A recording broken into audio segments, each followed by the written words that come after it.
Assalamu alaykum hörmətli televizor görgüçülər. İstiqlal televiziyası xəvərlər proqramımızğa qadam təşərrüf qılğanlarını qızğın qarşı alımız. Aldı bilan bugünkü xəvərlər proqramımızın əsas məzmunlarını tanışdırıb etimiz. Xitay Şərq Türkistanda yeniçe sürgün qilishni başladı. Uyghurlarım qatnaşqan dünya ənənvi təntarbiya mədəniyyət fəaliyyəti muvaffəqiyyətli axırlaşdı.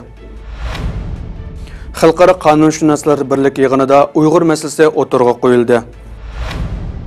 Türkiye Büyük Birlik Partisi reisi bayanat e'lon qilib, Uyg'urlar to'g'risida to'xtaldi va hech bir Uyg'urning Xitoyga qaytarilmaydiganligini ta'kidladi. Türkiye Asas Qonun Mahkamasi 21 Uyg'ur to'g'risida qaror chiqardi. Türkiye Cumhuriyeti Reisi Recep Tayyip Erdoğan Amerikada ziyoratda bo'ldi. Qatarli xabarimizning tafsilotini diqqatingizga sunamiz. Undaqda diqqatingizlar ekranimizda bo'lsin.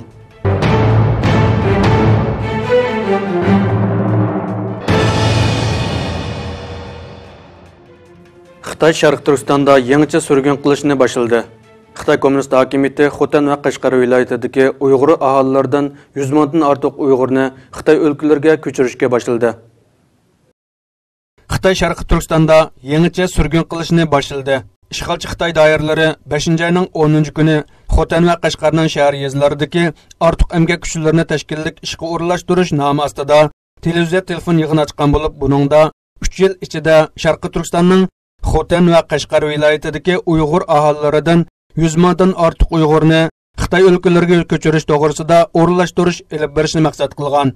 Xitoyning Sharq Turkistondagi Uyg'ur tashviqot gazeti bo'lgan atalmish Xinjiang gazetida e'lon qilingan bu vaqtdagi xabarda deyilishicha, 3 yil ichida 100 mingdan ortiq Uyg'urni ortiq emgak kuchi nomida Xitoy o'lkalariga tashkillik holda yo'tkaydiganligi tilga olingan bo'lib, bu xizmatning Sharq Turkistonning muqimlik uchun siyosiy vazifa qilib elib berildiganligi, buni amlashtirishda birinchi qo'l xizmat qurilishi doirasiga kirgizib, jiddiy turda elib bordiganligi ilgari surilgan. Bu yig'inda yana Qashqar va Xotan shahar yezlarida allaburun qurilib bo'lgan Uyg'urlarni ortiq emgakchi hisobida tashkillik yo'tkash xizmatiga rahbarlik qilish guruhlari sistemlik planlab 2017-yil ichida 25 mingdan ortiq Uyg'urni yo'tkitish vazifasini ta'minlash kerakligi o'tirg'a qo'yilgan. Xitoy o'lkalariga yo'tkadigan Uyg'urlarning siyosiy tekshirish va salomatlik tekshirishdan iborat ikki halqani ching tutish kerakligi alohida talab qilingan bo'lib, bu ikki muhim halqa ichidagi siyosiy tekshirish to'g'risida hech qanday ma'lumot berilmagan. Sharqi Turkistonlik Uyg'urlarning taqdiriga munosabatli bo'lgan Uyg'urlarni Xitoy o'lkalariga yo'tkab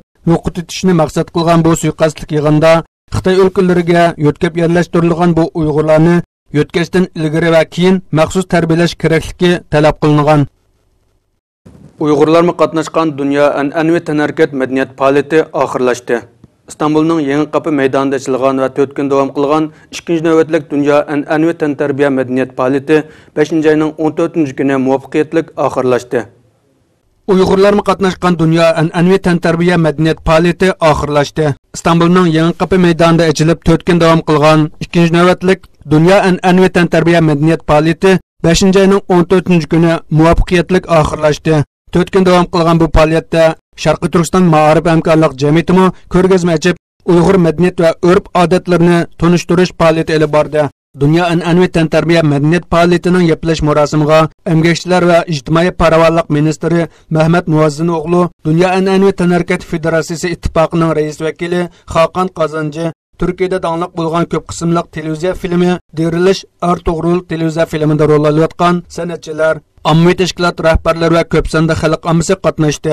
Anadolu agentligining bu vaqtda tarqatgan xabarda bildirishicha, 4 kun jarayonida bu faoliyatni 800 mingdan ortiq kishi ziyorat qilgan. Yeplash marosimida so'z qilgan ministr Mahmad Muazzin o'g'li, o'tmishi bo'lmaganlarning kelajagi bo'lmaydiganligini ta'kidlab mundaq dedi. O'tmishi bo'lmagan va yoki o'tmishiga ega chiqolmaganlarning kelajagi bo'lmaydi.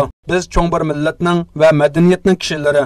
Shuning uchun tarixiy o'tmishimizga, cho'ng millat bo'lishining dunyoga, cho'ng bir madaniyat taqdim qilishining butun aloyidliklarini mujassimlagan, bu ma'noda o'zlariga oid qimmat qarashlar yaratgan bir millatning kishilarimiz, o'smirlarimiz, yoshlarimiz va cho'nglarimizga, bizning madaniyatlarimizga, bizga oid ammo biz bir qismining ismini unutib ketgan an'anaviy madaniyat faoliyatlarimiz va yoki tanharkat turlarimiz Bugun o'smirlarimizning ko'z oldida amaliy ko'rsatildi. Bu faoliyatni uyushtirgan Dunyo an'anaviy tanarkat federatsiyasi ittifoqiga tashakkur etamiz. Bu faoliyat jarayonida turk dunyosiga, O'rta Osiyo va Anadolu xalqiga xos an'anaviy faoliyatlar ko'rsatildi. Faoliyatda ot ustida mahorat ko'rsatish, otga minib o'qiya etish, ot beykisi, o'g'loq tortish, chelishish qatorliq 11 turda musobaqa olib berildi va birinchi bo'lganlarga mukofot berildi. 4 kun davomlashgan bu faoliyat jarayonida an'anaviy turk tanarkatlardan boshqa yana 16 chedirda har qaysi xalqlar o'zlariga xos milliy madaniyatlarini tanishtirib ko'rgazma ochdi.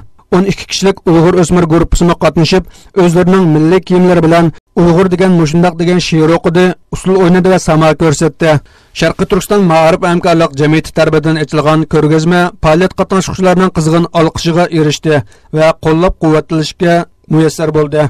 Uyg'urlarning madaniyati va an'analari namoyon qilingan ko'rgazma uyiga Turkiyadagi muhim arboblar va shaxslar ziyorati bo'lgan bo'lib, Turkiya raisi Erdo'g'anning o'g'li Bilal Erdo'g'an, Turkiya bosh ministrining bosh maslahatchisi Mustafa Şen apandim, Buyuk Birlik partiyasining Istanbul raisi Mustafa Mijan, sobiq parlament a'zosi professor Jalal Arbay, Yevrasiya Turk Jamiyatlar Federatsiyasining boshlig'i Ismoil Chingiz qatorliqlar qadam tashrif qildi. Unda boshqa yana faoliyat qatnashchilaridan nurg'un kishilar ziyorati bo'lib, Uyg'ur madaniyati va tarixiy san'ati bilan tanishib o'tdi. Uyg'ur madaniyat faoliyatini tanishtirgan chedirning ichi va atrofi ziyoratchilari bilan liq to'lgan bo'lib, bu faoliyat jarayonida Uyg'urlarning yaqin avval tanishtirilgan 4 batlik tashviqot varaqidan 1000 kishilik tarqatildi. Zinnat restoranining qatnashi bilan har kuni 4000 kishilik Uyg'ur polosi tarqatildi. Biz faoliyat jarayonida Uyg'ur madaniyat ko'rgazmasini ziyorat qilgan bir qism muhim shaxslar bilan suhbat olib bordik. Buyuk Birlik partiyasining Istanbul raisi Mustafa Mijan Uyg'urlar to'g'risida to'xtalib mundoq dedi. Sharqiy Turkistonda yashayotgan Uyg'urlar bizning qon qarindoshlarimiz. Ular besim va zulm ostida qolyotdi. Shuning uchun u jo'g'rafiyadan Anadoluga kelgan qarindoshlarimiz bizning mehmonimiz va ularga u yerdagi qarindoshlarimizning omonati degan ko'z bilan qaraymiz. Biz Turkiya Jumhuriyati bo'lish sutimiz bilan, turk xalqi bo'lish sutimiz bilan ularga quchoq ochamiz. Biroq ba'zi ishlar biz kutgandek, biz o'ylagandek bo'lmaydi. Shundaqdimi masalalarni, kamchiliklarni eng ozga tushirib, yo'limizni davom qilamiz. Shuning uchun bizning til birligimiz, fikr birligimiz, ish birligimiz bo'ladi. Biz hech qanday bir davlatning ichki ishiga aralashmaymiz.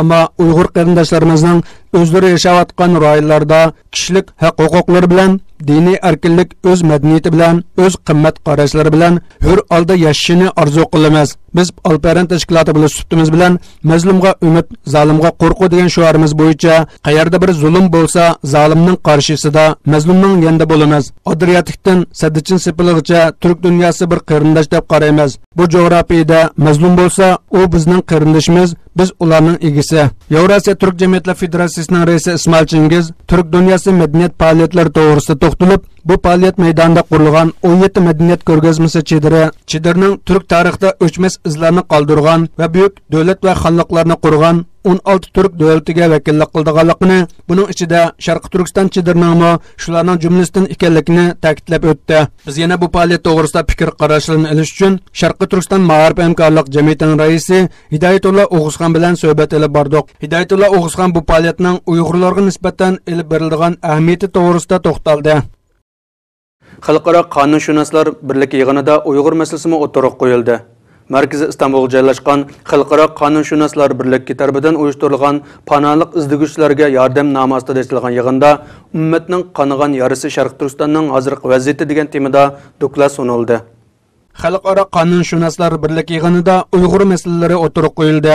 5-ayning 12 kuni Turkiyaning Qaysari shahrida Xalqaro qonunshunoslar birligi tarafidan uyushtirilgan panohlik izdiguvchilarga yordam nomi ostida har qaysi davlatlardagi xalqaro tashkilotlar va islom dunyosining mas'uliyati, shunaqla islom dunyosining qon eqiyotgan rayonlaridagi reallik degan temada xalqaro yig'in ochildi. Bu yig'inga 33 davlatdan qonunshunoslar kelib qatnashgan bo'lib, Uyg'urlarga vakolatan Sharqiy Turkiston ma'arif hamkorlik jamiyatining raisi Hidoyatullo O'g'izxon taklif bilan qatnashdi. Hidoyatullo O'g'izxon yig'inda Sharqiy Turkistonning hozirgi ahvoli va Uyg'ur muhojirlarining qiyinchiliklari yo'ritib berilgan bo'lib, ummatning qonigan yarasi Sharqiy Turkistonning hozirgi vaziyati degan temani cho'rdab, Sharqiy Turkistonning umumiy vaziyati, Uyg'ur muhojirlar va ularning qiyinchiliklari, Uyg'ur muhojirlar va o'quvchilarni vatanga qaytarib ketish, vatanga qaytarib ketish uchun Xitoy tarafidan ilib berilayotgan besimlar va buning aloqador tafsilotlar haqida tafsiliy ma'lumot berdi. Undan boshqa Tailand turmusida yetayotgan Uyg'urlarga xalqaro jamiyat va qonunshunoslar birligining ko'ngil bilishini, ularning Turkiyaga qaytarilib kelinib oilalari bilan jam bo'lishga kuch chiqarishni butun sharq turkistonliklar nomidan talab qildiganligini bildirdi. Hidoyatullo O'g'uzxon yana Turkiyadagi Uyg'ur muhojirlarning davolanish, o'qitish, o'ltiraqlashish, iqomat va nupus masalalari, Xitoy tarafidan eshib berayotgan har turli besimlarga qarshi o'zini qo'g'dash haqlari qatorliq masalalar to'g'risida xalqaro qonunshunoslar birligi va yig'inga qatnashuvchilarning alohida ko'ngil bo'lishini umid qildiganligini o'tirib qo'ydi.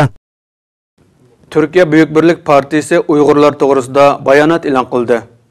Türkiye Büyük Birlik Partisi reisi Mustafa Destici muxbirlarni kutilish yig'ini ochib, Uyg'urlar to'g'risida to'xtaldi va Turkiyaga panohlik izlab kelgan har qanday Uyg'urlarni Xitoyga qaytarmaslik kerakligini ta'kidladi. Büyük Birlik Partisi Uyg'urlar haqida bayonot e'lon qildi. Hurriyet gazetining 10 may kundagi sahifasida Büyük Birlik Partisi reisi Mustafa Destici efendi partiya markaziy binosidagi ھەپتىلىك axborot e'lon qilish yig'inida so'z qilib, Allah bu barat kechasida ko'kka ko'tarilgan qo'llarni, ig'izlardan to'kilayotgan duolarni, zulmda qolgan qarindoshlarimizning qutulishiga vasila qilsin. Ular uchun bu qadar ig'ir zulmni va haqsizlikni ravo ko'rgan zolimlarni g'azabi bilan halok qilsin deganlarni tilga olib o'tgan. Mustafa Dastichi Uyg'urlar to'g'risida to'xtalib mundoq dedi. Sharqi Turkistondagi Uyg'ur turklari uzun yillardan beri Xitoy tarafidan qirg'in qilinmoqda. Bularning ovozini, nolalarini anglagan, tushungan va yordamchi bo'lishga tirishgan bizdan boshqa hech kim yo'q. Beshiga kun kelgan kishilar albatta Turkiya tarafidan qabul qilinishi va ega chiqilishi kerak. Mana bu ishning to'g'risidir. Unchalar ko'p bo'lmagan Sharq Turkistonlik qarindoshlarimizning hammasini Turkiyaning qabul qilishini talab qilamiz. Bu yerdimi Xitoyning besimi va talablarining borligini bilamiz. Uyg'ur qarindoshlarimiz bu sababdan to'liq adolatsizlik muomalalarga uchrab kelmoqda.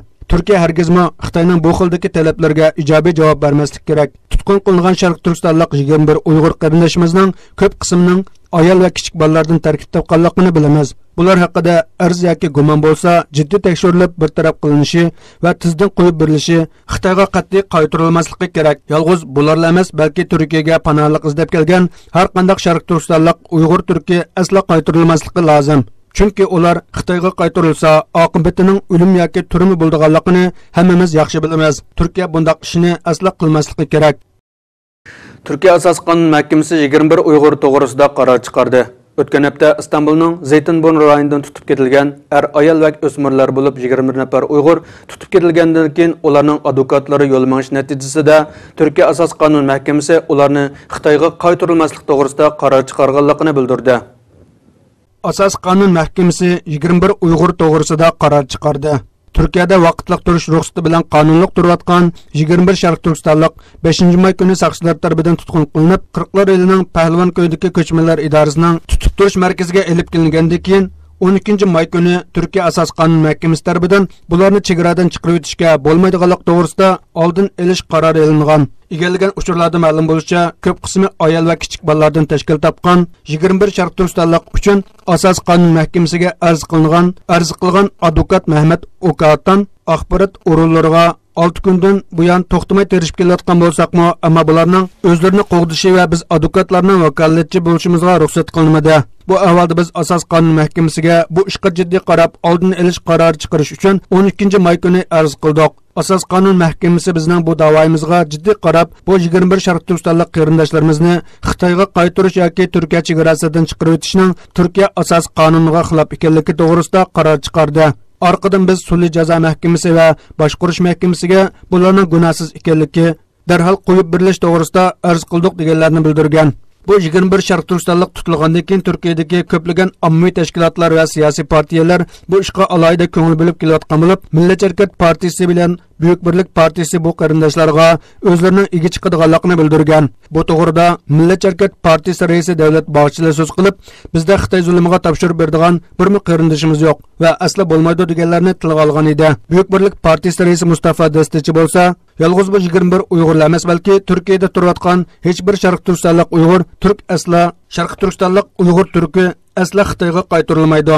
Chunki ular Xitoyga qaytarilsa, ularning o'ldirilganligini yoki turmaga tashlanganligini biz obdan bilamiz deganlarni bildirgan. Erdo'g'an Amerikani ziyorat qildi. Türkiye Cumhuriyeti Recep Tayyip Erdoğan Amerika'nı ziyaret kılıp Amerika Prezidenti Donald Trump bilan uçraştı ve PKK şundaqla Irak Şam İslam Devleti Teşkilatı qarşı duruş, Amerika-Türkiye münasebetlerideki stratejik planlar qatarlıq bir yürüyüş muhim noktalar toğrısida muzakara elib bargan.